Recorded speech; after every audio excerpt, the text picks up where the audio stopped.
Hello అండి. ఈ ఎపిసోడ్‌లో అయితే శివన్నారాయణ చాలా చాలా కోప్పడతాడు. అసలు ఎందుకు? ఏం జరిగింది? దీని వలన అసలు కథలో తిరిగే కొత్త మలుపేంటి? చూద్దాం పదండి. జ్యోత్స్న పారిజాతాన్ని ఎలా అయినా మళ్ళీ తన వైపుకు తిప్పుకోవాలన్న ప్లాన్ చేసుకొని కాశీకి ఏదైనా జాబ్ ఇప్పిద్దాం అనుకుంటున్నాను. అలానే వాడుకోవడానికి తన ఖర్చులకి ఒక ₹1,00,000 డబ్బులు కూడా ఇవ్వాలనుకుంటున్నానని చెప్తుంది పారిజాతంతో జ్యోత్స్న.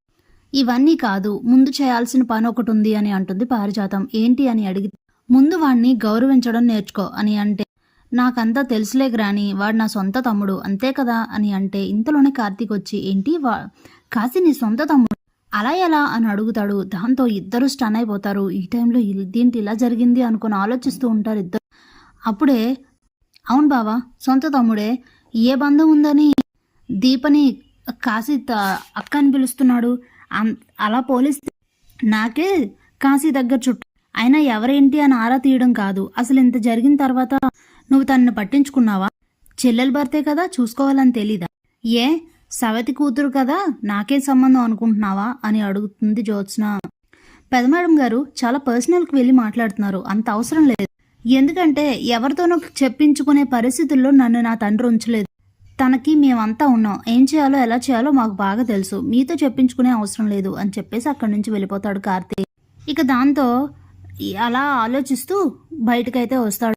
ఆలోచిస్తూనే చెట్లకు వాటర్ పెడుతూ ఉన్న కార్తీక్ దగ్గరికి దీప వెళ్తుంది. 3 సార్లు పిలిస్తే గాని పలకడు కార్తీక్. ఏంటి బావా అంత తీవ్రంగా ఏం ఆలోచిస్తున్నావు అని అడుగు.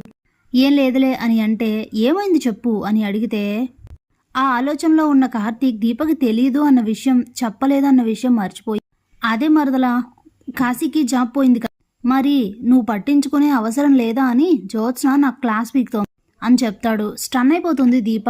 బావా ఏం మాట్లాడుతున్నావు? కాశీకి జాబ్ పోవడం ఏంటి అని అడిగితే అప్పుడే తేరుకుని, అయ్యో దీపకి ఈ విషయం తెలియదు కదా, అనవసరంగా చెప్పేశానే అని ఆలోచిస్తూ ఉంటాడు. బావ నిన్నే అడిగేది, ఏమైంది కాశీకి జాబ్ పోవడం ఏంటి అని అంటే, సారీ దీప, నీకు చెప్పకూడదని కాదు, కాకపోతే మొన్న సౌర్య బర్త్డే హడావడిలో ఉన్నప్పుడు నాకు ఈ విషయం తెలిసింది. అసలు ఏం జరిగిందంటే అంటూ జరిగిన విషయం మొత్తం కూడా చెప్తాడు. జైలుకు వెళ్ళడం, శ్రీధర్ తనను విడిపించి తీసుకొచ్చి ఇంట్లో పెట్టుకోవడం, ఇదంతా కూడా. ఇదేంటి బావా ఇంత పెద్దగా ఇలా జరిగితే నాకు ఎందుకు చెప్పలేదు అని అంటే, చెప్పాను కదా దీప, ఇంక ఇవన్నీ తెలుసుకొని నువ్వు బాధపడతావని చెప్పలేదు అని అంటాడు.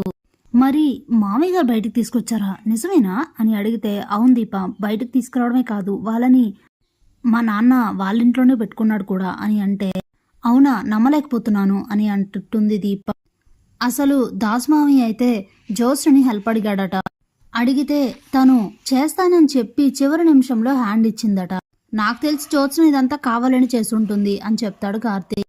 జ్యోత్స్న సంగతి తెలిసిందేగా బావా, ఇప్పుడు ఆలోచించాల్సింది అది కాదు. ఈ కాశీకి ఏదో ఒక జాబ్ లేకపోతే అస్సలు కుదరదు కదా, బాగోదు కదా.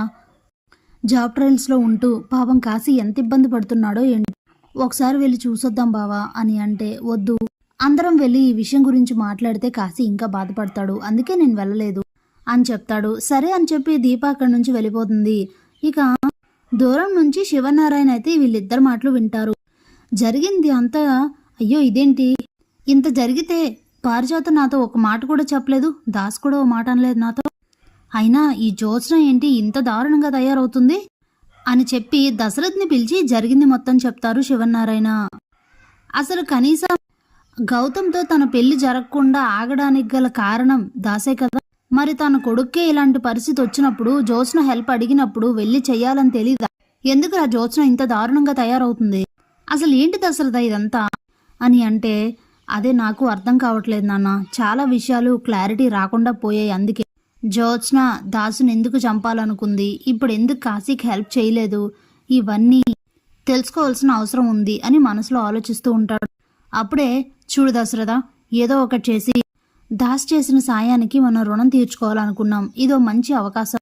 మనం జాబ్ ఇప్పించామని తెలియకుండా కాశీకైతే ఏదైనా మంచి ఉద్యోగం ఇప్పించు అని అంటే, నేను చూసుకుంటాను నాన్న, మీరేం టెన్షన్ పడకండి అని చెప్పేసి, ఇక దశరథ్ అయితే తన ఫ్రెండ్ కంపెనీలో తిను రిఫర్ చేశారు అని తెలియకుండా కాశీకైతే జాబ్ వచ్చేలా చేస్తాడు.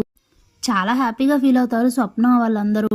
శివనారాయణ మాత్రం అదే విషయాన్ని తలుచుకొని చాలా బాధపడుతూ చాలా కోప్పడుతూ ఉంటారు జ్యోత్స్నపై. జ్యోత్స్నని ఎలా మార్చాలి, అసలు ఎందుకు రోజు రోజుకి ఇలా తయారవుతుంది అని అయితే మండిపడుతూ ఉంటారు. Thanks for watching.